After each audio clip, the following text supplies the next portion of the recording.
오늘 언약을 맺는다. 이제 언약이란 말이 계속 나오죠. 이 언약이라는 것은 이제 서로 조항에 묶이는 것을 뜻하는 겁니다. 그래서 이제 어떤 조항을 놓고 나도 지키고 상대방도 지킨다. 요걸 이제 언약을 맺는 거죠.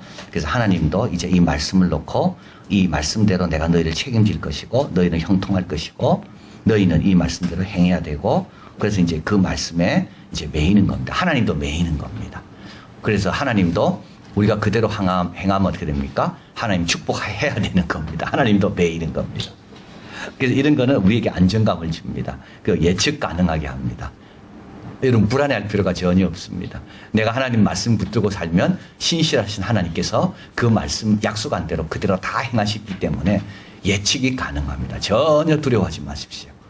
지금 당장은 아닐지 몰라도 조금 뒤에 가보면 예측한 대로 다 맞습니다. 이게 언약입니다.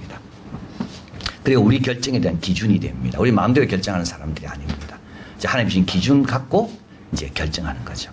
13절 여호와께서 이왕에 내게 말씀하신 대로 내 열조 아브라함, 이삭, 야곱 맹세하셨습니다. 하나님은요 이 맹세 때문에 아브라함에게 하신 약속을 430년이 지나도 다 지키시는 겁니다. 이게 언약입니다. 오늘날 내가 너를 세우고 자기 백성으로 삼으시고 자기는 친히 내 하나님이 되시려 하느니라. 그래서 언약은 서로에 묶이는 것이 언약이다. 그래서 안정감을 주고 예측 가능하게 하고 우리의 모든 결정의 기준이 되는 것이 언약의 말씀이다. 이 언약 관계에 있어서 하나님 말씀에 대한 우리의 반응이 가장 중요합니다. 9절 그런즉 너희는 언약의 말씀을 지켜 행하라. 여러분 이 지켜 행한다는 것은 많은 의미가 있다고 그랬습니다. 이 말씀을 신뢰하는 사람만이 지킵니다. 이 말씀을 사랑하는 사람만이 지킵니다. 이 말씀에 복종하는 사람만이 지킵니다.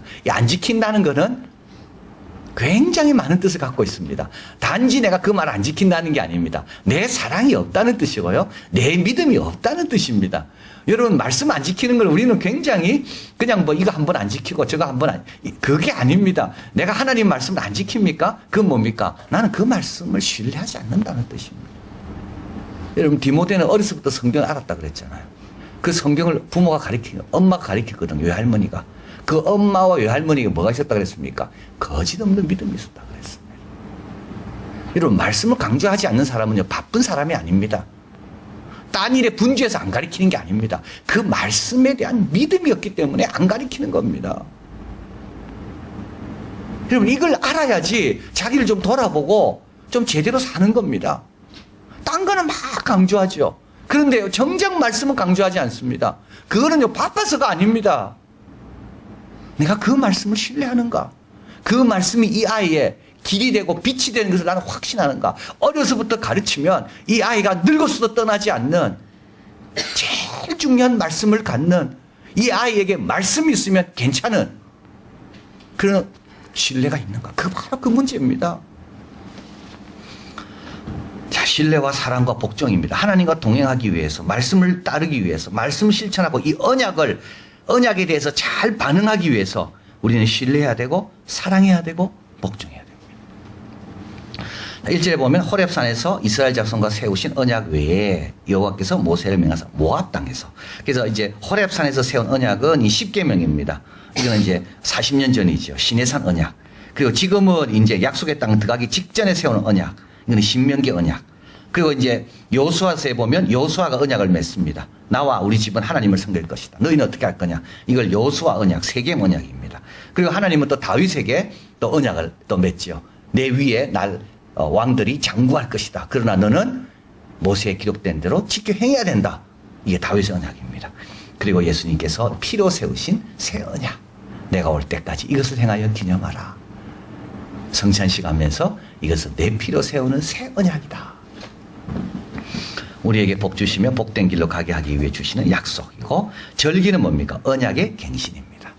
그래서 절기 때마다 뭡니까? 내가 다시 그 언약으로 다시 그 처음 약속으로 돌아오는 이 절기는 언약의 갱신입니다. 예배는요 언약의 갱신인 겁니다. 다시 사랑과 복종과 신뢰를 다시 회복하는 시간이 언제냐? 그게 바로 예배인 겁니다. 자, 출애굽 구원이 나오죠. 2절 3절 모세가 온 이스라엘 소집하고 그들에게 이르되 여호와께서 애굽 땅에서 너희 목전과 바로와 그 모든 신하와 온 땅에 행하신 일을 너희가 보았고 큰 시험, 이적, 큰 기사를 네가 목도하였다. 그죠? 출애굽에서의 구원. 홍해 구원, 출애굽 구원입니다. 바로 앞에서의 구원입니다. 그 다음에 이제 광야 구원입니다. 40년 동안 너희를 인도하여 광야를 통하게 하셨습니다. 너희 몸은 낫지 않았습니다. 너희 옷은, 너희 발은, 신은 헤어지지 않았습니다. 자, 그리고 이제 바로 직전입니다. 요단강 건너기 전에 이제 모압 땅에서 시온과 옥으로부터 이들이 이제 이스라엘이 온다는 걸 듣고 연합군을 만들어 이스라엘 치러 왔거든요. 이때 이제 또 하나님께서 구원해 주시는 겁니다. 우리 하나님은 애굽에서나 광야에서나 바로나 시온 왕이나 시간이 변하고 장소가 변해도 우리는 그분 한 분으로 충분합니다. 여러분 바꾸지 마세요. 직장 가면 이 사람 섬기고, 사회에서는 또 사람들과 어울리려면 또 이 사람 섬기고, 우리 아이가 초등학교 때는 이러다가 중학교 가면 이렇게 섬기고, 고등학교 가면 저래 섬기고, 대학교 가면 저래 섬기고, 결혼할 때 되면 이래 섬기고. 여러분 그래 가지고는 안 됩니다. 심지가 견고해야 됩니다. 내가 어떤 형편에 있든지 바로 앞이라 할지라도, 시원한 앞이라 할지라도, 홍해 앞이라 할지라도, 광야라 할지라도, 그래서 나는 뭡니까? 나는 하나님 한 분으로 충분한 겁니다. 이한교회로 충분한 겁니다. 예배로 충분한 겁니다. 여러분 자꾸 뭘 많이 둘라 하지 마세요. 우리 예수님 한 분으로 충분한 겁니다. 자꾸 뭐 여기 알아보고 저기 알아보고, 주님이 안 주실 때는요 기다리면 되고요. 그리고요 주님께 맡기면 됩니다. 자꾸 방황하는 이런 사람들, 뭐 어디 좋은 프로그램이 있다면 그거 가고 저기 있다면 저거 가고. 여러분 하나님이 중요하지요. 그 프로그램이 아닙니다. 이 같은 하나님입니다. 출애굽이나 광야나 바산왕 옥이나 시온이나 다 동일한 한 분입니다. 우리 하나님은 시간이 변하고 장소가 변해도 우리는 그분 한 분 한 분. 다니엘처럼 사자굴에 가도 나는 한 분, 풀무불에 던져도 나는 한 분. 다니엘 왕이, 그 바벨론 왕이 아무리 잘해줘도 나는 뭡니까? 나는 하나님만 섬기는 겁니다.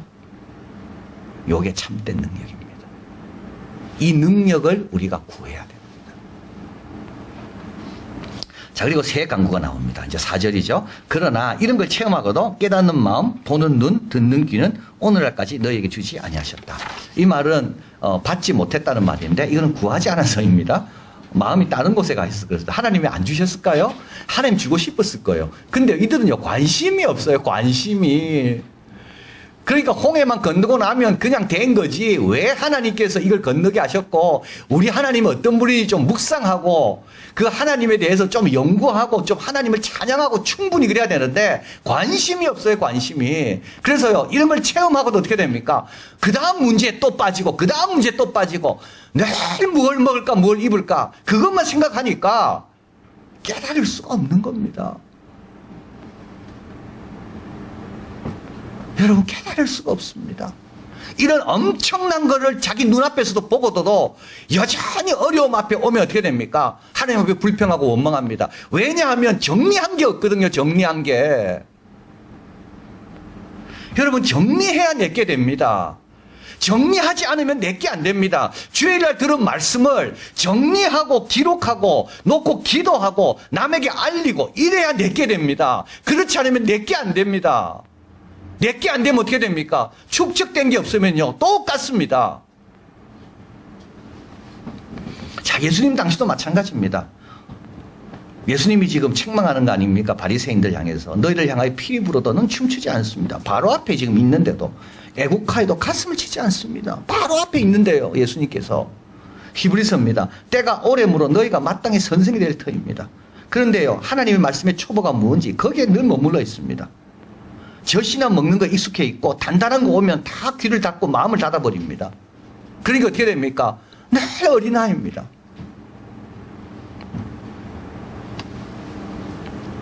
고린도 교회도 마찬가지입니다. 13장 11절 읽어봅니다. 내가 어렸을 때는 말하는 것이 어린아이와 같고 깨닫는 것이 어린아이와 같고 생각하는 것이 어린아이와 같다가 장성한 사람이 되어서는 어린아이 일을 버렸노라. 여러분 깨닫는 게 깊어져야 됩니다. 근데 이 깨달음은요 하나님이 주셔야 됩니다. 근데요 자세가 돼야 하나님이 주시지. 여러분, 개에게 하나님께서 돼지에게 진주를 던지지 않는다 그랬잖아요. 구하는 자에게 주시는 거지. 예? 돼지에게 우리 하나님께서는 보석을 던지지 않습니다. 우리 예수님은. 그래서 깨닫는 마음, 보는 눈, 듣는 귀를 달라고 하라는 겁니다. 고린도서 2장 10 읽어봅니다. 우리가 세상의 영을 받지 아니하고 오직 하나님께로 온 영을 받았으니 이는 우리로 하여금 하나님께서 우리에게 은혜로 주신 것을 알게 하려 하십니다. 야, 여러분, 아무리 많이 받아도요, 모르는 사람은 이게 은혜로 주신 건지를 모르는 겁니다. 받는 게 중요한 게 아닙니다. 이걸 깨닫는 게 중요한 겁니다. 선물 갖고 안 됩니다, 여러분. 선물 가지고. 이 선물이 얼마나 중요하고 귀하고 은혜로 왔는지를 아는 지식이 함께 있어야 그 선물이 빛납니다. 우리는 선물만 원하잖아요, 우리는.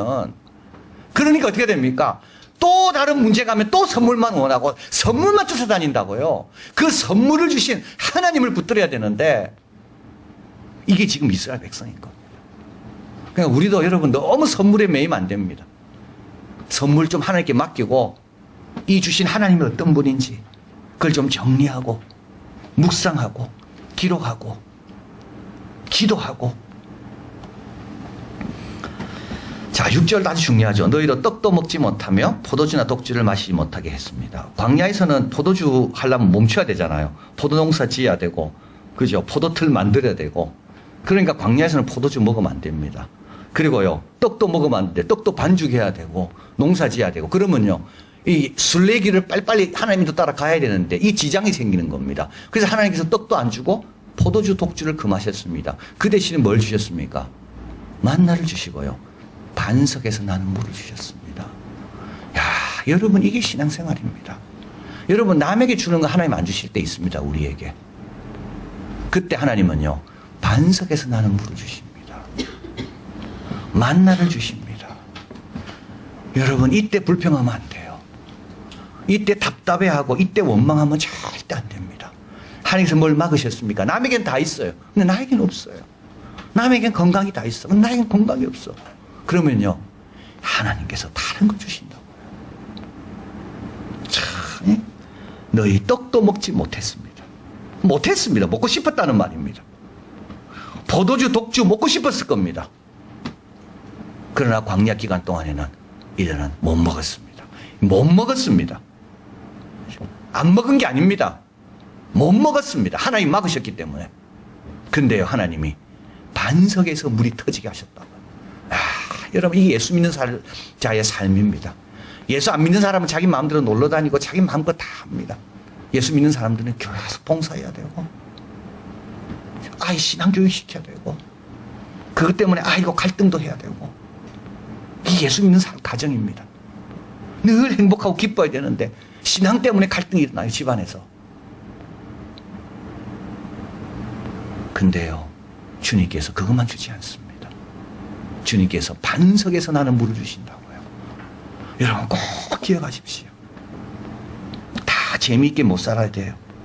떡 못 먹어도 되고, 포도주 못 먹어도 되고, 독주 못 마셔도 됩니다. 하나님 막아놓을 때는 다 이유가 있는 거죠. 자, 그 다음에도 아주 중요한 내용입니다. 언약의 당사자들 나옵니다. 11, 12절. 너희 유아들도 언약 맺을 때 올라오라는 겁니다. 아내도 올라옵니다. 진중에 있는 객도 올라옵니다. 너를 위하여 나무를 패는 자, 이제 포로들이죠. 노예들도 올라옵니다. 물 깃는 자 다 올라옵니다. 다 여호와 하나님 여호와 앞에 서라. 하나님의 언약에 참여해라. 애기들 다 데리고 와야 돼요. 애기들 다 데리고 와야 돼요.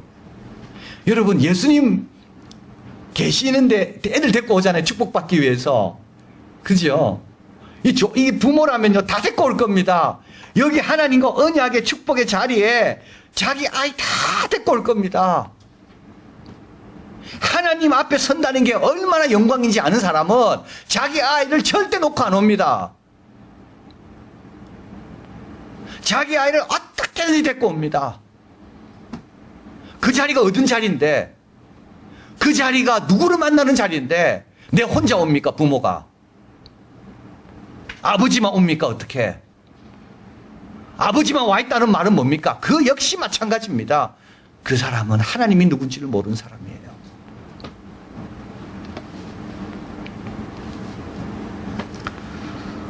맹세에 참여시켜라.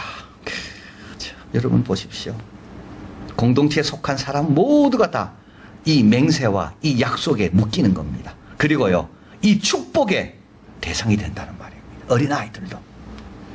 그리고 14, 15절, 내가 이 언약과 맹세를 너에게만 세우는 것이 아니고 오늘날 우리 하나님 여호와 앞에서 우리와 함께 여기 서지 못한 자들, 아픈 자들입니다. 또는 출탄 자들입니다. 오늘날 우리와 여기 함께 있지 아니한 자입니다. 참, 여러분이 무슨 말? 앞으로 올 미래 세대를 뜻하는 겁니다. 우리 하나님은 우리만 보지 않습니다. 내만 보지 않습니다. 내 자녀의 자녀의 자녀, 그것까지 다 보고 계시는 거예요. 거기까지, 그러니까 아브라함, 이삭, 야곱을 넘어서 요셉도 보시는 겁니다. 그 위에 다윗이 나오잖아요. 그 다음에 또 누가 나옵니까? 거기에 우리 예수님이 나와. 그것까지 우리 하나님은 다 보시고 지금 우리에게 이 자리에 오라는 겁니다. 여기 있지 않는 자, 태어나지 않는 자, 그 자에 대한 우리의 책임이 있다. 왜? 하나님의 약속은 거기도 다 약속되어 있기 때문에. 29절입니다. 읽어봅니다. 오묘한 일은 우리 하나님 여호와께 속하였거니와 나타난 일은 영구히 우리와 우리 자손에게 속하였나니 이는 우리로 율법의 모든 말씀을 행하게 하심이니라. 야, 여러분, 오묘한 것은 하나님께 속했지만요, 우리에게 보여주신 게 있습니다. 그게 언약의 말씀입니다. 이거는요, 나와 우리 자손한테 영구히 속한 겁니다. 자녀에게 계속 가르치라는 그런 뜻입니다. 율법의 말씀을 다 행하도록, 복을 받고 쓰임받도록. 자, 하나님이 주신 약속에 충성과 믿음으로 반응하는 자, 그 삶은 형통하고 그 가정은 복을 받습니다. 만나에서 나오는 만나를 먹을 것이고 반석에서 나오는 물을 먹을 것입니다. 그리고 우리 하나님께서 나뿐만 아니라 그 다음 세대, 그뿐만 아니라 그 후까지 하나님의 귀한 약속과 축복이 이어지는 겁니다. 결론은 뭘까요? 여러분, 묶인 자로 사시길 바라요. 거기에 묶으시길 바라요. 다른 생각하지 말고, 딴 생각하지 말고, 나는 이 언약에 묶인 자다. 나는 자유를 주님께 바친 자다. 나는 언약에 묶였다. 주님이 벗으라는 건 나는 다 벗을 것이고, 주님이 입으라는 건 나는 다 입을 것이고, 내가 뭘 벗고 뭘 입을 건지는 내가 정하는 게 아니라 나는 주님께 맡긴다. 나는 주님께 묶인 자다. 우리 자녀 어떻게 신앙교육 시킬지, 양육할 건지, 그것도 나는 묶인 자입니다. 나는 아버지의 뜻에 묶인 자입니다. 여러분, 그러면 어떻게 된다고요? 반석에서 나는 물을 먹는다는 겁니다. 그러면요, 만나가 마르지 않습니다. 그런 사람은 형통하고, 그런 사람을 통하여 주님이 원하시는 축복이 흘러온다. 들어가도 복을 받고 나가도 복을 받고 손으로 뭘 하든지 복을 다. 기도하겠습니다.